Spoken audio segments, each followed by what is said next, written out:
The Arrogant Empire. For 5 millennia, the Vorian Empire had cast its shadow across the galaxy, a colossus of conquest that knew no equal.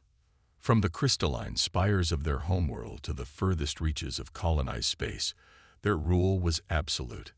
Their warships, sleek vessels of obsidian and chrome, patrolled the void with an air of inevitability. Species after species bent the knee, adding their worlds to the ever-expanding map of Vorian dominion. It was during a routine expansion survey in the outer spiral arm that they first detected the blue marble called Earth. The Vorian scouts laughed at their scans, a Type 0.7 civilization, barely scratching at the edges of their own solar system. The High Command categorized Earth as a minor acquisition, scheduled for assimilation in Standard Cycle 847. Lord Admiral Calith, decorated veteran of 100 campaigns, accepted the assignment with the boredom of a seasoned conqueror. Another backwater world, he muttered to his second-in-command, reviewing the intelligence reports. They still use chemical propulsion for space travel. This won't take more than a standard rotation. The first Vorian diplomatic envoy arrived with customary arrogance, demanding Earth's immediate surrender and integration into the Empire. The human response, delivered by Ambassador Victoria Chen through quantum communication, was unexpected. "We respectfully decline your generous offer. Earth stands sovereign." The Vorian High Command found this amusing. They dispatched a punishment fleet of 12 warships, more than enough to glass the surface of such a primitive world. The fleet entered the Sol system with weapons charged and shields at maximum, ready to deliver the Empire's justice. They never made it past Saturn. The first sign of trouble came when the fleet's long-range sensors detected nothing. No defensive platforms, no military vessels, no orbital installations. Just empty space and the gas giant's swirling storms. Admiral Thax, commanding the punishment fleet, ordered his ships to advance cautiously. His last transmission spoke of unusual gravitational readings before all contact was lost. When reconnaissance drones eventually reached Saturn's orbit, they found debris. 12 state-of-the-art Vorian warships reduced to drifting scrap metal, with no signs of weapons fire, no energy signatures, nothing to indicate what had destroyed them. It was as if space itself had reached out and crushed them. Lord Admiral Calith reviewed the footage with growing unease. "Impossible," he declared to the War Council. "These primitives don't have the technology for such destruction." But Earth remained silent, offering no explanation, no demands, no communication at all. Just silence that seemed to echo across the void. The Empire's response was predictable. They assembled a proper invasion force. 50 warships, 10 carriers, and 200,000 ground troops. Calith himself took command, determined to unravel the mystery and crush this unexpected resistance. As his armada approached Neptune's orbit, the Admiral ordered full battle readiness. "Whatever trick they use before won't work against a proper fleet," he announced confidently. His tactical officers nodded in agreement, their faith in Vorian superiority unshaken. Then Neptune's largest moon, Triton, began to change.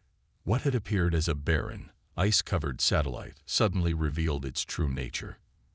Massive sections of the surface retracted, exposing a honeycomb of technology that defied Vorian understanding. Energy readings spiked beyond anything their sensors could properly measure. "Admiral," his science officer stammered, "those aren't natural formations. That entire moon is artificial." Before Calith could respond, Triton fired. Not with conventional weapons, but with something that bent space itself. Gravitational waves rippled through the void, catching the Vorian vanguard in an invisible vice. Ships crumpled like paper, their reinforced hulls buckling under forces that shouldn't have been possible. "All ships, evasive maneuvers," Calith roared, but it was too late. The weapon's range exceeded anything in the Vorian arsenal. Ship after ship succumbed to the relentless assault, their death screams filling the communication channels. In desperation, Calith ordered a retreat to Uranus's orbit, hoping to regroup and reassess. But as his remaining ships fled, they encountered something that shattered their understanding of human capabilities. Space fighters, hundreds of them, emerged from concealed positions among Uranus's rings. But these weren't the primitive chemical rockets the Vorians expected. These craft moved with impossible agility, their hulls shifting and adapting like living metal. They danced through the Vorian formation, weapon systems that seemed to defy physics tearing through shields and armor with equal ease. "This is impossible," Calith whispered, watching his fleet being systematically dismantled. "The intelligence reports, they showed nothing like this." His tactical officer turned to him, face pale with realization. "Sir, what if everything we thought we knew about them was wrong? What if they wanted us to see them as primitive?" The implications hung heavy in the bridge's recycled air. If Earth had hidden such advanced technology, what else were they concealing? As if in answer to his unspoken question, a transmission finally came through from Earth. The image showed a human military officer, her uniform crisp and her expression calm. "Lord Admiral Calith," she began, her voice carrying neither fear nor aggression. "I am General Chen Wei of Earth Defense Command. You've encountered our outer perimeter defenses." Calith stared at the screen, his military pride warring with growing dread. "Outer perimeter? You dare suggest?" "I suggest nothing," Chen interrupted smoothly. "I'm informing you that what you've faced so far represents less than 5% of our defensive capabilities. The fleet you lost at Saturn, they were disabled by automated systems we consider obsolete. The weapon at Triton, a relic from our last major conflict, over a century ago." The bridge fell silent as her words sank in. Chen continued, "We've watched your empire expand for generations, Lord Admiral. We chose to remain hidden, to appear primitive, because we had no desire for conflict. But make no mistake, we are fully prepared for war." "Impossible," Calith spat. "No species advances this quickly. You're bluffing." Chen's smile didn't reach her eyes. "You're welcome to test that theory, Lord Admiral. But I should warn you, what you've seen so far has been strictly defensive. Our actual military hasn't even mobilized yet." The transmission ended, leaving Calith staring at a blank screen. Around him, his officers exchanged nervous glances, their confidence in Vorian superiority shaken to its core. In the cold depths of space, among the drifting wreckage of the Empire's finest ships, a new reality was taking shape. Earth wasn't just another conquest. It was something far more dangerous.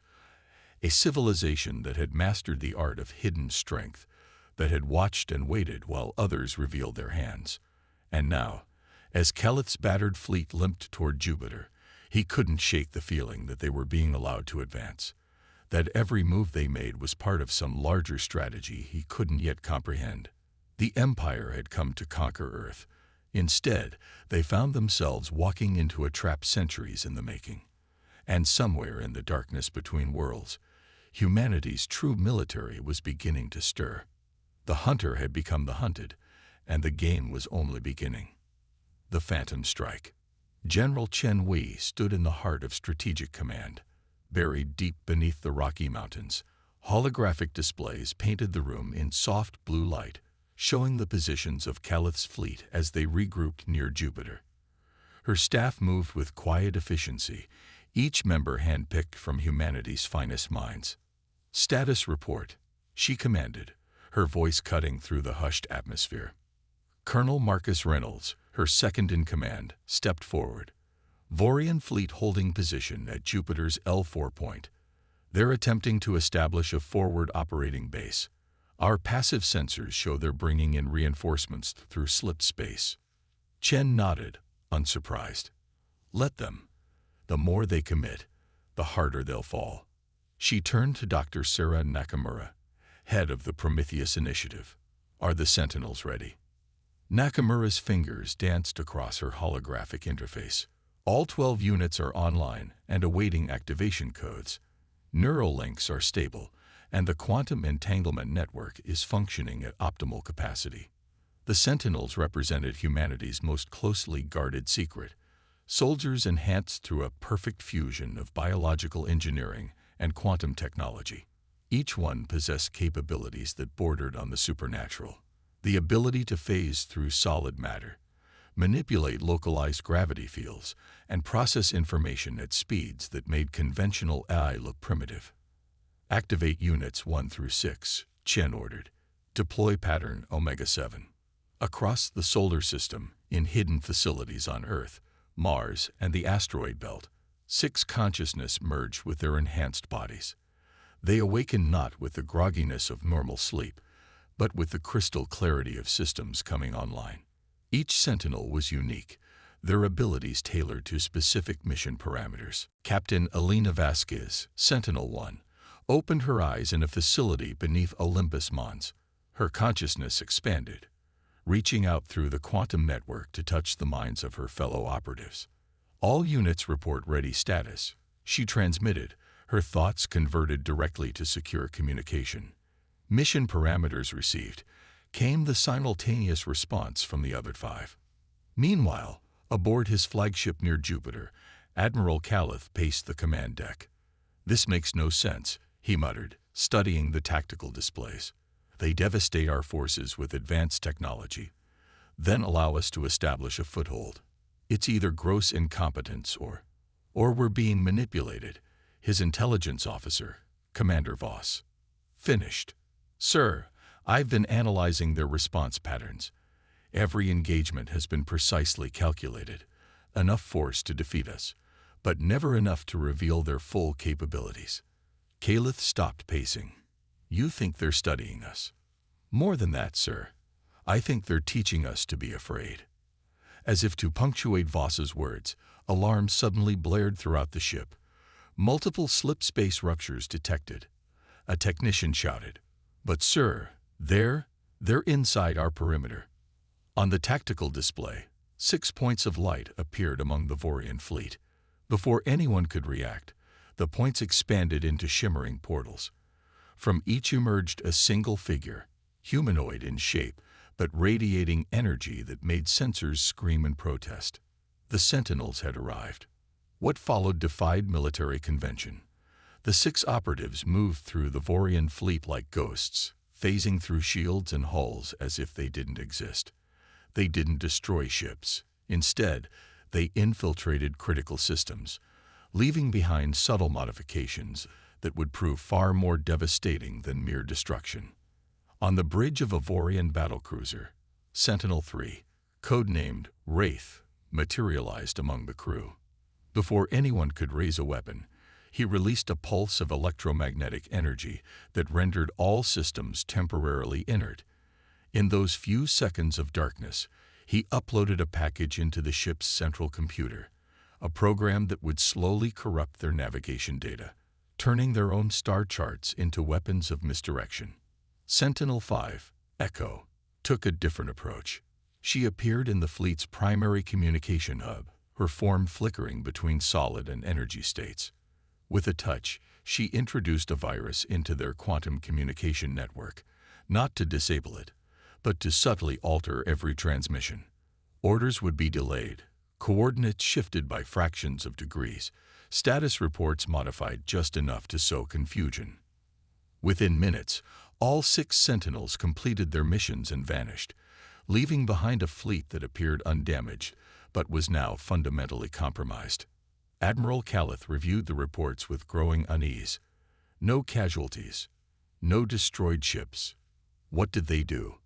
The answer came slowly, insidiously. Navigation errors began to plague the fleet.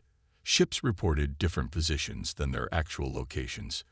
Communication delays created gaps in coordination. Weapon systems developed inexplicable glitches during routine diagnostics. "They're inside our systems," Commander Voss realized. "Not just our computers, our entire military infrastructure. They're turning our own technology against us." Back on Earth, General Chen monitored the operation's success. "Phase 2, she announced. "Initiate the Whisper campaign." Across the Vorian fleet, crew members began experiencing strange phenomena. Shadows moved in peripheral vision. Whispers echoed through empty corridors. Holographic displays flickered with glimpses of impossible geometries. The Sentinels hadn't just sabotaged systems. They'd planted psychological warfare devices that targeted the Vorian nervous system. Paranoia spread like a virus. Crew members reported seeing phantom humans walking through walls. Officers second-guessed every order. The mighty Vorian discipline began to crack under the weight of uncertainty. Admiral Calith found himself jumping at shadows, questioning whether his own thoughts were truly his own. "They're not just fighting our ships," he confided to Commander Voss. "They're fighting our minds." The breaking point came when a supply convoy arriving from Vorian space was met with friendly fire. The fleet's compromised targeting systems identified the reinforcements as hostile, and 3 ships were destroyed before the error was discovered. In the chaos that followed, a single transmission cut through all frequencies. General Chen's face appeared on every screen in the Vorian fleet. "Admiral Calith," she began, her tone almost sympathetic, "you're beginning to understand. We don't need to destroy your ships when we can turn them against each other. We don't need to kill your soldiers when we can make them question reality itself. What do you want?" Calith demanded, his composure finally cracking. "Want?" Chen's expression hardened. "We want nothing from you. This is simply a demonstration. You came to conquer Earth, believing us to be primitive. Now you see the truth. We've evolved beyond your understanding of warfare." She leaned forward, her eyes intense. "Your empire has grown complacent. Admiral, you've forgotten what it means to face an equal. We haven't. Every advancement you see, every capability we demonstrate, was born from centuries of conflict you know nothing about. Withdraw now," she continued, "and we'll allow you to leave with what remains of your fleet. Continue this invasion, and we'll show you what our actual military can do. The choice is yours." The transmission ended, leaving Calith to face the hardest decision of his military career. Around him, his fleet, the pride of the Vorian Empire, was falling apart not from enemy fire, but from an enemy that fought on levels they'd never imagined. In the war room on Earth, Chen turned to her staff. "Prepare for Phase 3. If they don't withdraw, we activate the Horizon Protocol." "And if they do withdraw?" Reynolds asked. Chen's smile was cold. "Then we've accomplished our primary objective, demonstrating that humanity is not to be trifled with. Sometimes the most effective warfare is the kind that prevents future wars." The galaxy would soon learn that humanity's greatest weapon wasn't their technology or their soldiers. It was their ability to adapt, to evolve, to turn the very concept of warfare into something their enemies couldn't comprehend. And still, Earth's true military might remain hidden, waiting in the shadows for a threat that would require its full unleashing. Part 3. The True Face of War. Admiral Calith stared at the tactical display, weighing his options. Pride warred with pragmatism, generations of Vorian military doctrine clashing with the unprecedented reality before him.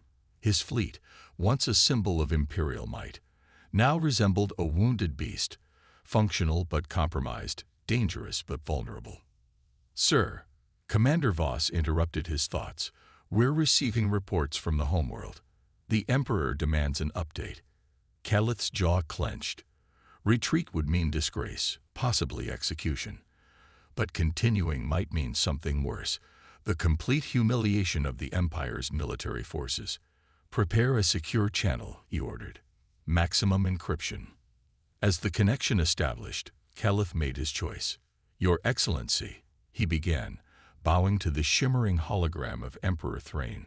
"Earth has proven more formidable than anticipated. I request permission to withdraw and reassess." The Emperor's eyes narrowed. "Retreat. The Vorian Empire does not retreat from primitives. With respect, Excellency, they are not primitives. They've been hiding their true capabilities. What we face here could threaten the Empire itself." Emperor Thrain's expression darkened. "You dare suggest." His words were cut short as every display in both the throne room and Calith's bridge flickered. General Chen's face appeared, her intrusion into the Empire's most secure communication channel a demonstration of power that left both leaders speechless. Emperor Thrain, Chen addressed the monarch directly. I apologize for the interruption, but this conversation concerns Earth. Admiral Calith speaks truth. We are not what we appear. The Emperor recovered quickly, his voice dripping with disdain. You dare address me directly, human. I dare because it's necessary, Chen replied calmly. Your admiral has seen fragments of our capabilities. Let me show you what you truly face. The displays shifted, revealing images that defied comprehension. Massive structures hidden in the Orc cloud, defense platforms the size of small moons, fleets of ships employing technology that seemed to bend reality itself, and most disturbing of all, glimpses of weapons that manipulated fundamental forces of the universe. This is the Horizon Protocol, Chen explained. Humanity's final safeguard. We developed it not for conquest, but for survival. We faced threats that would make your empire tremble. Extra-dimensional entities, self-replicating machine swarms, species that viewed reality itself as malleable. She paused, letting the implications sink in. We survived them all. We adapted. We evolved. And we learned to hide our strength, because true power doesn't need to be displayed. It simply exists. Emperor Thrain's composure cracked. Impossible. Our intelligence saw exactly what we wanted you to see, Chen finished. Every probe you sent, every spy you planted, every scan you conducted, all carefully managed to maintain our facade. On the bridge of Calith's flagship, a junior officer suddenly gasped. Sir, energy signatures detected at the edge of the system. They're massive. The tactical display updated, revealing a sight that sent chills through every Vorian present. Ships were emerging from hidden positions throughout the solar system, not dozens or hundreds, but thousands. Each vessel radiated power signatures that dwarfed anything in the Vorian arsenal. This is Earth's true navy, Chen announced. What you've faced so far were automated defense systems and a handful of special operatives. This, she gestured to the emerging fleet, is what we've held in reserve. Admiral Calith watched in horror as the human ships took formation. They didn't move like conventional vessels. They flowed through space as if it were water, their movements defying inertia and physics as he understood them. But we offer you a choice, Chen continued, addressing both the Emperor and Admiral. Withdraw now, and this ends here. We have no desire for empire, no need for conquest. We simply wish to be left alone. And if we refuse, Emperor Thrain demanded, though his voice had lost its earlier certainty. Chen's expression hardened. Then we will demonstrate why Earth has survived threats that erased civilizations far older than yours. We will show you warfare as you've never conceived it, not just the destruction of fleets and worlds, but the unraveling of your entire society from within. She leaned forward, her next words carrying the weight of absolute certainty. We can reach into your past through quantum manipulation. We can rewrite the very history of your species. We can make it so the Vorian Empire never existed at all. The silence that followed was absolute. Even the background hum of ship systems seemed to fade away. You think us monsters for possessing such power, Chen said softly.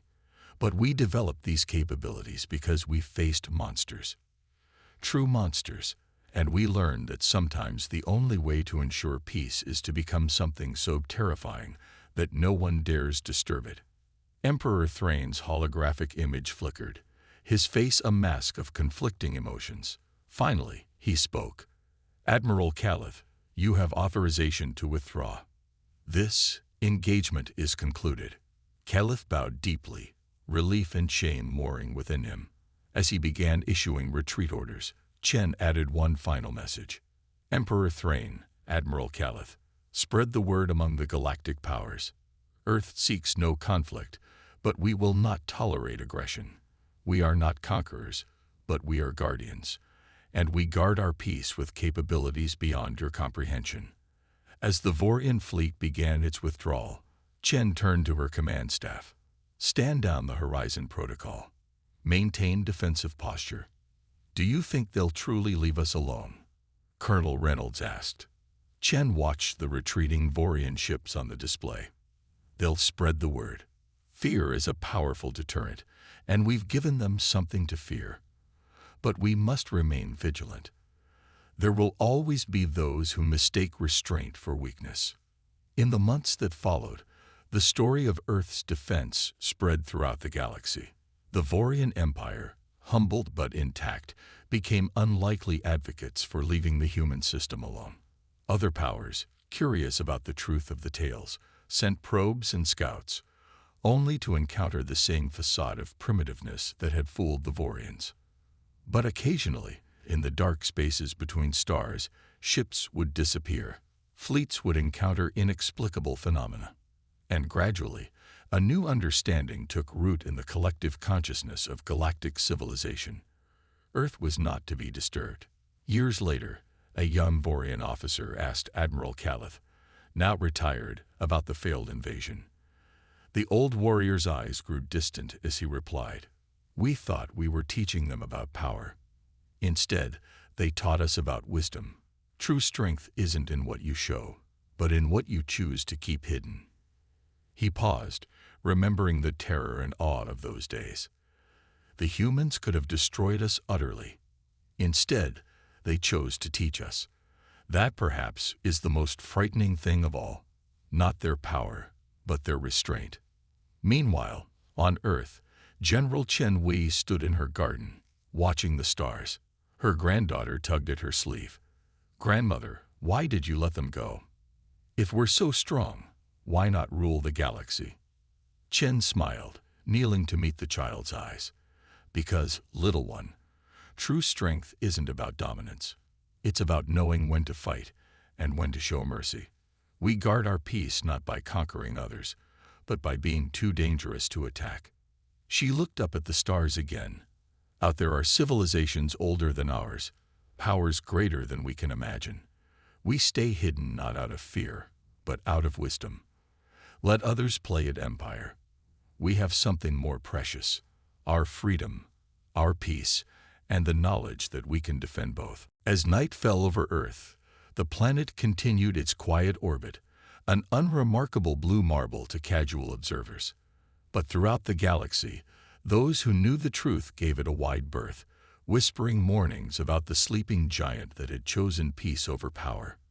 And in the depths of space, humanity's true guardians remained vigilant, ready to unleash horrors beyond imagination if their peace was threatened again. For Earth had learned the ultimate lesson of survival. Sometimes the most powerful weapon is the one you never have to use. The galaxy had learned to fear Earth not for what it did, but for what it could do. And in that fear lay the foundation of a lasting peace, one built not on conquest, but on the mutual understanding that some powers are best left undisturbed.